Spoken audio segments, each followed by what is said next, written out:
Hey everybody, welcome to Smitty's Art Explorations Art Instruction video series. This is the second video where we're going to be talking about art supplies and materials, okay, for general use. Um, if you've already seen the first video, then it's going to be a recap on the brushes here. So what we got are flat wash brushes, general flat brushes, angled brushes, round tip brushes, fan brushes, and then liner, fine point detail brushes. Okay, you can get these brushes in a set, or you can get them individually. That's completely up to you. Okay, if you're just starting off, you might want to go ahead and just get some inexpensive acrylic brushes. Okay, but if you prefer to get the high end, expensive ones, that's fine too. If you plan on doing a lot of painting. All right. So, what's the difference between expensive and inexpensive? Generally, for the most part, is expensive brushes have a better quality bristle. All right. They hold their form better, a lot longer, and they don't shed off. When you're painting. When you get inexpensive brushes, after a time, they're gonna start losing their shape. Start curling up, and then they'll start shedding off as well. Okay, so it's up to you. Once again, whatever your application's gonna be for, how much money you want to spend. Okay, and you can also get them in sets, like I said, but just make sure you get different sizes, of each. That's the most important part to it, really. Okay, let's talk about palette knives. So you can get plastic palette knives; they're really inexpensive. Or if you want something that's more durable, you get the metal ones. All right, this is the flat palette knife. Right, this is the angled carving palette knife. Okay, and this is the round tipped short palette knife. All right, if you got an old toothbrush, you want to add that as well. I'll show you a couple of cool techniques with the toothbrushes. Okay, moving on to the paint, right? um, if you want to just get yourself a basic paint set, if you're just starting off, that's fine, right? You can get them relatively cheap. It just depends on how much money you want to spend. Okay, if you get yourself a basic paint set, don't know much about color mixing or color theory, right? Get yourself a cheap color wheel, okay? And what the color wheel does is going to show you how to take the colors you got to make more colors, all right? If you really want to get super involved with color mixing, right, depending on certain mediums, professional artists use this source reference book, Color Mixing Bible. All right, it really breaks down color matching to much more detail. Okay, and it also does it with particular mediums, so like soft pastels, colored pencils, gouache, which is a type of paint, um, watercolors. You got acrylics and oils. All right. This is a great book to have, source reference guide for color matching. Okay. You can also get yourself a larger set um, because the basic sets, you can do a lot and mix a lot of colors with them, but a larger set's going to have more that you can't mix with the basic set. Okay. The 48 here, it's more expensive. I believe might be around 60 $80. I don't honestly remember, but Liquitex is a good quality paint, and if you're going to be doing a lot of painting, you want to, get yourself something like that. No matter what you get, you're gonna want to get yourself an extra big tube of titanium white. You're gonna use a lot of white when you're painting. All right, so just get yourself some extra. Okay.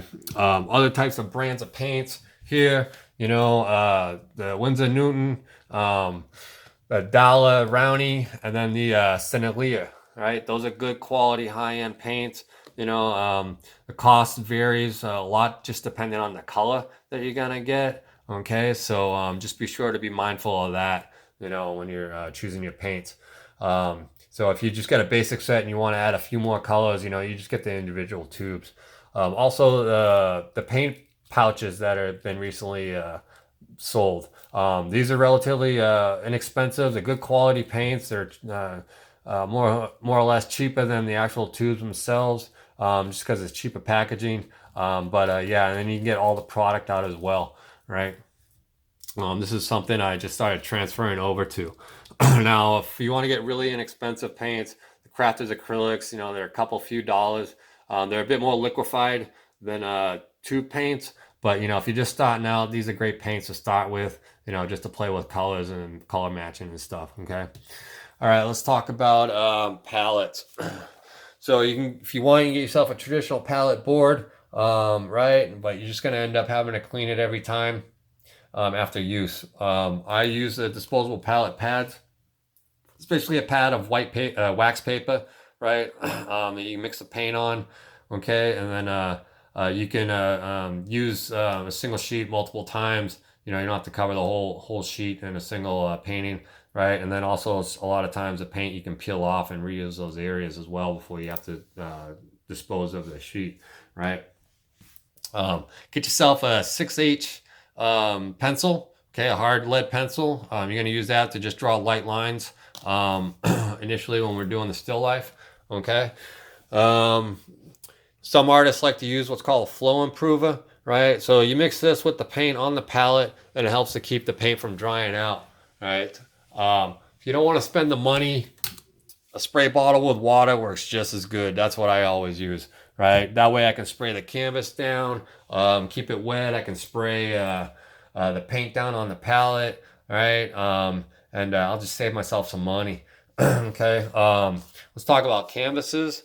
So traditional stretch frame canvas is pre-gessoed, right? Basically, you can start painting on it right as is. Okay, this is what the professional artists use. And then if you want to, you know, depending on if you larger the size, the more expensive it's going to be, obviously. Okay, or you can get yourself canvas boards. So canvas boards, pre-gessoed, right? They usually come in packs of 4. They're inexpensive. Okay, great for beginners, but also professional artists use them if they know they're going to be framing up their painting when they're done. Okay. Um, Something you can get just to play around with is a modeling paste or textured clay, right? This is great stuff for when you want to really smooth out any of the textured grooves from the canvas itself, right? You take a palette, you know, and you spread it over, and you get yourself when it dries, you get yourself a fine grit sandpaper, and you just lightly go over to make the surface nice and smooth, right? You can also use the modeling paste to create raised levels on the canvas, raised relief, and also use it for creating textured, like rough textured areas as well. You know, so it's good. It's good to play around with that stuff. You know, if you want to experiment with it. All right.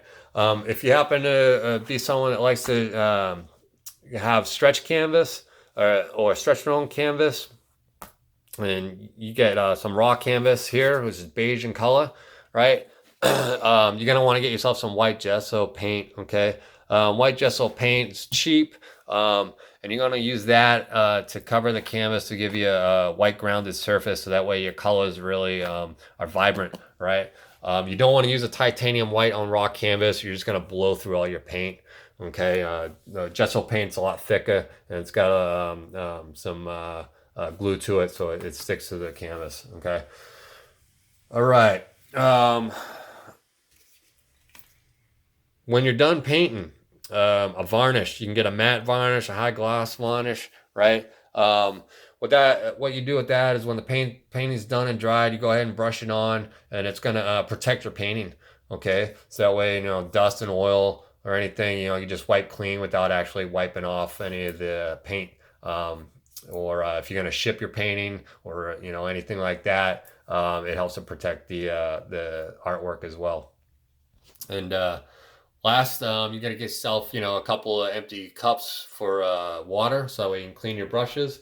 And you also want to have, you know, get yourself a towel, you know, so that way you can dry your brushes off and everything too.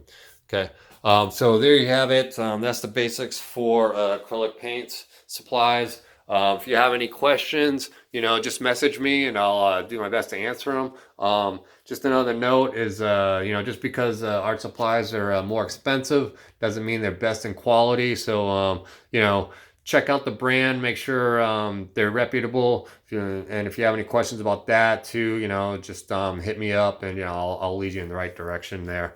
Okay. Thanks for tuning in. Hopefully, look forward to having all you view the instruction videos. They should be out the next couple of days. And we're going to have a lot of fun just creating art. All right. Have a good day. And yeah, we'll see you soon.